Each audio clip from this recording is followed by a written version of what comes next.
नमस्कार, मी अजय राठोड, संचालक सिद्धिविनायक अकॅडमी नांदेड तुमचं स्वागत करतो. आज डॉक्टर बाबासाहेब आंबेडकरांचा जन्मदिन 134वा त्यांचा जो वाढदिवस आज आपण साजरा करणार आहोत. आपल्या सगळ्यांचा जन्म व्यर्थ झाला असता जर या महामाणसाने ते जन्म नाही घेतला असता, या भारतभूमीत जन्म नाही घेतला असता. शेकडो हजारो वर्ष अंधारात गर्तेत अडकलेल्या बहुजन मागासवर्गीय समाजाला त्यांनी खिचून बाहेर आणलं. लहानपणीच वेगवेगळे मानसिक धक्के सहन केले. आई वारली आणि जर शिकायची इच्छा व्यक्त केली तर दप्तर फेकून दिलं जायचं.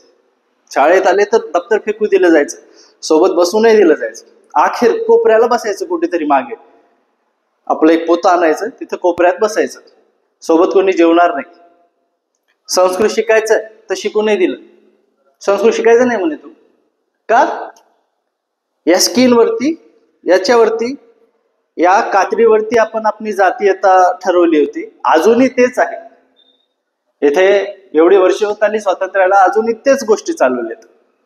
धर्मनिरपेक्ष समाजवाद नावापुरतं आहे संविधानात, अजूनही काही बदल तेवढासा झालेला नाही. अजूनही आपण फक्त एक कातडीवरती जातीयता पाळवतो. ब्लड ग्रुप तर 4च टाईपचे आहेत, मग कसं करणार आपण? जर कोणाचा ऍक्सिडेंट झाला, कोणत्या मोठ्या जातीतल्या सो कॉल्ड काही मोठ्या जाती आहेत, त्यांच्यातला कोणाचा ऍक्सिडेंट झाला, त्याला ब्लड ग्रुप लागत असेल आणि तो अवर्ण असेल कोणत्या, तर मग काही स्वीकारणार नाही का तुम्ही?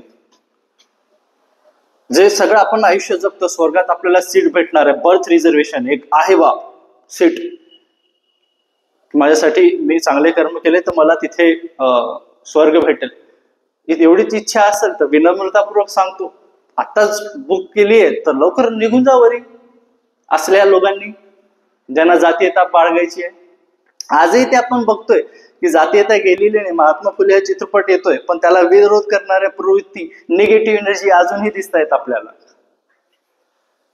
फक्त जयंतीसाठी त्या दिवशी रॅली काढायची आणि जयघोष करायचा आणि स्टेटस वगैरे डीपी ठेवायचं, याने नाही होणार आहे. आम्ही भारताचे लोक, इथून आपल्या संविधानाची सुरुवात होते. भारतीय राज्यघटनेचे शिल्पकार बाबासाहेबांचे किती थोर विचार आहेत. ते म्हणतात, जर तुमच्या पायात चप्पल नसली तरी चालते, पण हातात एक पुस्तक हवं. हातात एक पुस्तक हवं. नॉलेज विदाउट ऍक्शन काही काम असं नाही, हे त्यांना माहित होतं. भरपूर नॉलेज मिळवलं, भरपूर सारे डिग्रीज वगैरे, PhD वगैरे केली. Columbia university, national dividend of India, analytical historical study, याच्यात PhD मिळवली कोलंबिया युनिव्हर्सिटी मधून. Problem of rupee, London university मधून DSc ची पदवी मिळवली. सिडेनम कॉलेजमध्ये प्रोफेसर, शासकीय विधी कॉलेजमध्ये प्राचार्य. समाजशास्त्र, अर्थशास्त्र, राज्यशास्त्र, कोणतेही विषय म्हणू नका, एकदम प्रख्यात पंडित, कायदे पंडित. 1920 मध्ये शाहू महाराजांनी त्यांच्याबद्दल उद्गार काढलेला आहे, माझी मनोदेवता सांगते, हा युवक जगाला एक वेगळी दिशा दाखवत, हा विश्वरत्न होईल. मानगाव परिषद. त्याच्या पुढे आपण बघतो 27ची त्या 2 घटना, मार्चची घटना, महाडचं चौदार तळ. इक्बाल नावाच्या मुस्लिम माणसाने ती जागा दिली.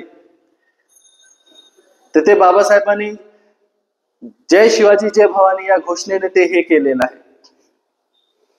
महाडचा चौदार तळ. डिसेंबर मध्ये मनुस्मृतीचं दहन. 1930 मध्ये काळाराम मंदिर सत्याग्रह. हे सगळ्या ज्या घटना आहेत, पहिले बुद्धी चातुर्यावरती त्यांनी आपलं काम केलं, बुद्धी मिळवली, ग्रंथ संपदा खूप वाचली, पुस्तकांचं खूप अफाट नॉलेज मिळवलं आणि मग त्या नॉलेजचं त्यांनी योग्य रीतीने कार्य केलं. अन्याय आणि जी विषमता आहे त्याला समतेत कसं बदलता येईल याच्यासाठी त्यांचा आयुष्यभर प्रयत्न चालला. शिका, संघटित व्हा आणि संघर्ष करा, हे त्यांचं मंत्र. शिकणं गरजेचं आहे, वाचणं गरजेचं आहे. आपण लिहू तर आपण लढू शकतो आणि आपण वाचू, काही पुस्तकं वाचले तर आपण वाचू शकतो. हे आजच्या युगात तत्व तसंच घडतंय. बाबासाहेब आंबेडकर हे कोणत्याही एका विशिष्ट जातीचे नाही. हिंदू स्त्रियांनी तर त्यांच्या प्रति नेहमीच दररोज आदर व्यक्त केला पाहिजे. हिंदू स्त्रियांसाठी किती काम केलेलं आहे बाबासाहेबांनी. हिंदू कोड बिल वगैरे ते बघितलेलं आहे. हिंदू कोड बिल पास होत नाही हे बघत असताना त्यांनी आपला मंत्रिपदाचा त्याग केला. सत्ता कोणाची असू द्या, कायदा फक्त भीमाचा चांगला. ते म्हटलं जातं ना की संकल्प या मनाचा क्रांती करून गेला, निद्र्या मनाचा मोठा होऊन सिंह गेला. दिपविले कैक ज्ञानी माझ्या धुरंधराने, इतिहास घडविला माझ्या युगंधराने. कधी आस नाही केली श्रीमंतीच्या धनाची, फुलवली बाग येथे ऐसे परिश्रमाची. दुःखाला झेलणाराला काळाला छेदणारा, गुणवंत पाहिला मी अन्याय झुंजणारा. विझवून गेला शेटी जाती त्वेची जाला, भीमराव माणसाला माणूस करून गेला. अरे किती थोर ग्रंथसंपदा आहे बाबासाहेबांची. Partition of India, the untouchables, riddles in हिंदुझम, problem of RuPay, त्यांचं स्वतःचं आत्मचरित्र, वेटिंग फॉर विजा, हे ग्रंथ, हे पुस्तक आपण वाचलं पाहिजे. मग त्यांचे विचार आपल्याला कळणार आहे. विचार करणं गरजेचं आहे. व्यक्तिपूजा काही महत्वाची नाहीये, व्यक्तीचे विचार हे महत्वाचे आहेत. अशा या थोर महामानवाला माझं अभिवादन. जय भीम.